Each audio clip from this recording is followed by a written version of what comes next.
Hello, welcome back to 1001 Beers. You must try before you die. This is beer review 501, so officially I am over halfway. I did 500 with Quino over Zoom, and that was almost over halfway as we discussed, but now I'm definitely over halfway. So I've got a couple more beers in my stash. Four more, in fact, so this is one of the four. And then I'm going to take a little break while I drink the stash of other beer I've obtained during lockdown, and then I'll go on the hunt again for whatever's remaining.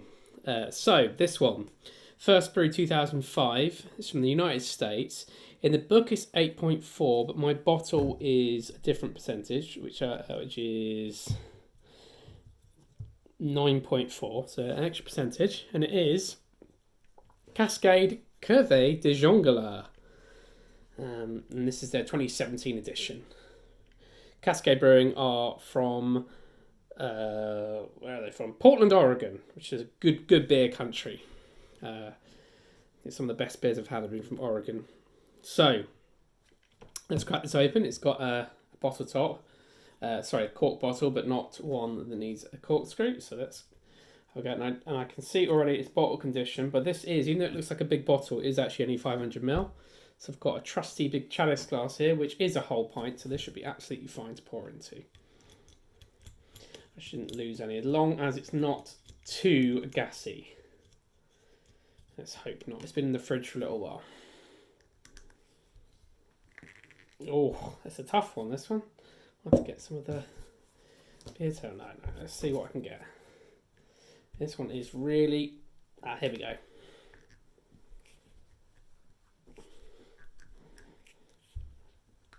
Oh, I think there might be some carbonation in this, because this is really tough. Let's hope it's not too... Oh, this is a tough... No, it's not overflowing. Great. Perfect. I don't know. Must have been really packed in cork there. Oh, the cork is nicely branded with Cascade Brewing as well. That's good. Right. It smells nice. So... bottle condition, so let's do this as slow as we can. Thankfully, it's nice to pour. But it's not a great deal of carbonation at all, in fact.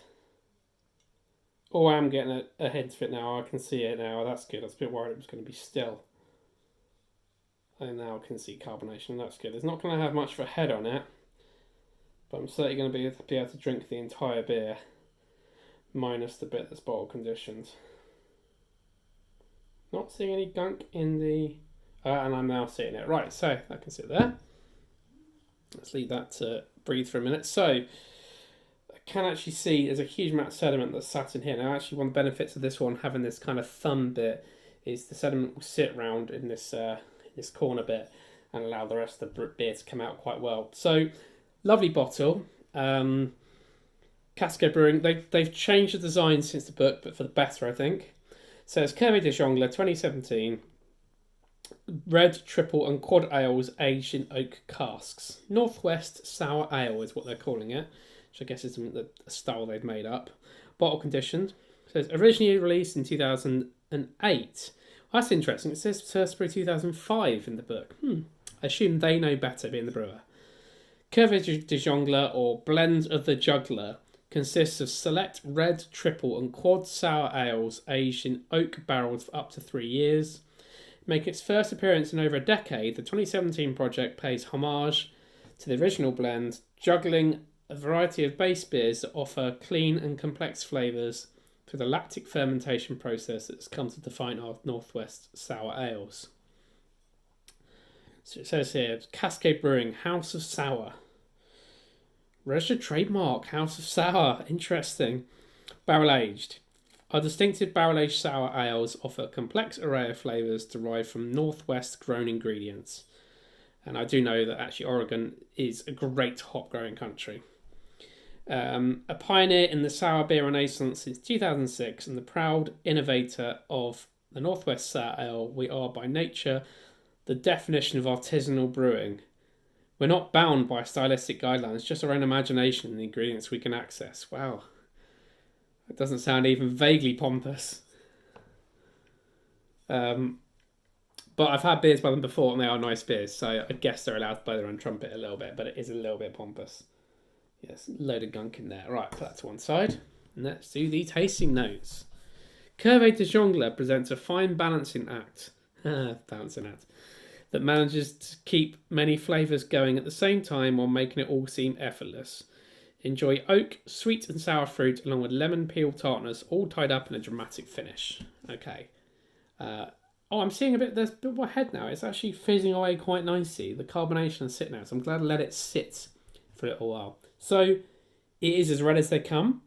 It's a lovely sort of almost like a creek kind of look to it, or a framboise look to it, but I imagine it hasn't got those flavours to it. Let's go for the smell.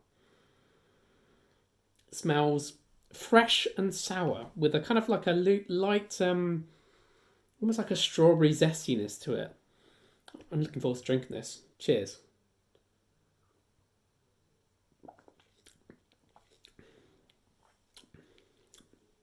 That is delicious. That is really nice. It's fruity, it's sour, it's tart, it's crisp, fresh. It's got a really fresh taste to it. Even though I've had this, this was made 3 years ago. That is a lovely beer. Wow, that's good.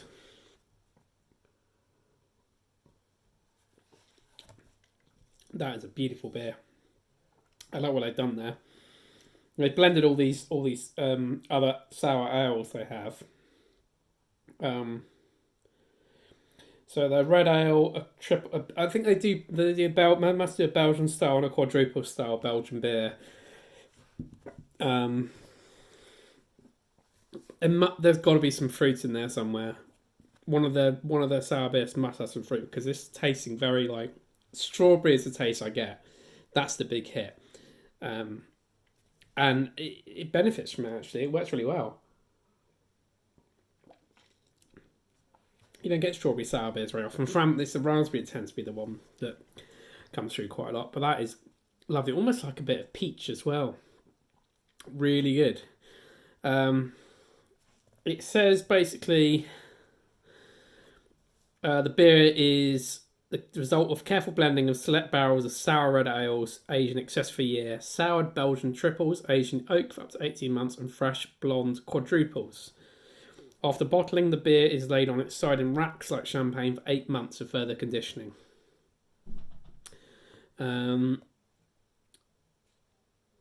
So they use French oak wine barrels from Pinot Noir aging. Apparently because Oregon is a wine producing region in the US, they can get hold of very affordable used oak wine barrels. So that's brilliant. So they'll be able to get hold of those really, really easily. Imagine the same thing happens in Britain and France, where you can get home with the French barrels very, very easily as well. But this is absolute knocks out the park, this beer. Doesn't taste like 9.4% whatsoever. This is a beer you could be given this and be forgiven thinking it's like 4.5% or something, or even less. But it's sour. Yeah, it's like a sour strawberry beer, but it says nothing about strawberries in it anywhere. But that's an absolutely beautiful beer. I can absolutely understand why. Imagine the different variants change. Imagine this 2017 variant is slightly different from the one in the book when they originally did it, but the concept is exactly the same. They're blending together all these different nice beers to produce something else, and it really works. I mean, blending is not an easy thing to do. You've got to know what you're doing when it comes to blending beers. You can't just throw a load in together. You've got to do it properly. Make sure they all work together. You couldn't put a bitter with a sour beer. It just wouldn't work. But that is great. Not much else to say really, other than it's sour, strawberry, lovely, crisp freshness. So I'll leave it there. Like, comment, subscribe, and I'll see you for another beer review very, very soon.